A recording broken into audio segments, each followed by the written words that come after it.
महिला सशक्त हेले समाज समृद्ध हुए। तेणु प्रत्येक क्षेत्र में महिला पारदर्शिता को सम्मान देवा उद्देश्य नवीन सरकार अनेक पदक्षेप कर 8 तारिख शुक्रवार दिन आंतर्जातिक महिला दिवस अटे। शुक्रवार दिन महाशिवरात्रि होथिबारु गुरुवार दिन कविसूचनगर निर्वाचन मंडली अंतर्गत बेगुनापड़ा ब्लॉक स्थित बापूजी स्टाडियम ठारे बिजु जनता दल तरफ दिन 11टा समय एक विशाल महिला समावेश अनुष्ठित होइछि। कविसूचनगर विधायक लतिका प्रधान नेतृत्व में आयोजित समावेश प्राय 5000 माँ मैंने जोगदे कार्यक्रम को सफल कर कार्यक्रम को कविसूचनगर विधायक लतिका प्रधान आनुष्ठानिक भाव में उद्घाटन करथिया बेले अतिथि भाव कविसूचनगर निर्वाचन मंडली अंतर्गत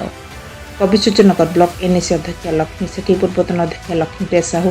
ब्लॉक बीजेडी सभापति भगवान स्वयं, बेगुनापड़ा ब्लॉक अध्यक्ष रणगौड़, ब्लॉक बीजेडी सभापति सीमांचल सामल, समाजसेवी महेश्वर पराड़ा, जिला परिषद सदस्य विनोदिनी स्वयं, मधुमिता साहू, कल्याणी पात्र, पुरुषोत्तमपुर ब्लॉक पूर्वतन अध्यक्ष सूर्यनारायण पंडा समेत समस्त जनप्रतिनिधि बीजेडी कर्मकर्ता और महिला मैंने उपस्थित रहते। बेगुनापड़ा विजय नायक, मोबाइल टीवी।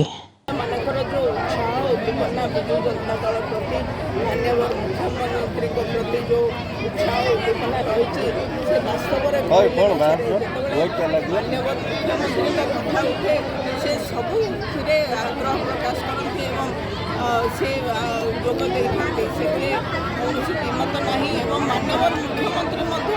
अपर पक्षर अनेक सहयोग हाथ बढ़ाई से शारीरिक अर्थनैतिक सामाजिक सबु क्षेत्र में गुरुत्व जो भाव में समाज रही से सब चिंतित एवं कार्य आज आप महिला हिसाब से खुशी कहीं जनप्रतिनिधि मैंने आज आसोग निर्वाचन मंडली आपने जानते आम 70% 50% जनप्रतिनिधि 70% सरकारी कर्मचारी महिला एवं आमर महिला मानकर सब उपस्थान 70% 80% तेणु आज तो समावेश तेणु से उत्साह अनेक रही। मु अर्चना कुमारी कालीमिठी सरपंच महिला समावेश आज प्रथम आंतर्जातिक महिला दिवस उपलक्षे मुझे आम समस्त महिला मानक मो तरफ शुभेच्छा शुभकामना जनाऊँ। कहबी मुझे माननीय मुख्यमंत्री कथा सी सब चाहते महिला मानकर गुरुत्व महिला मानकर सम्मान सब सर्वाग्रे से कही आसुँचे पुराण शास्त्र आरंभ कर आज पर्यंत सब क्षेत्र में महिला माने आगे चिर नमस्य।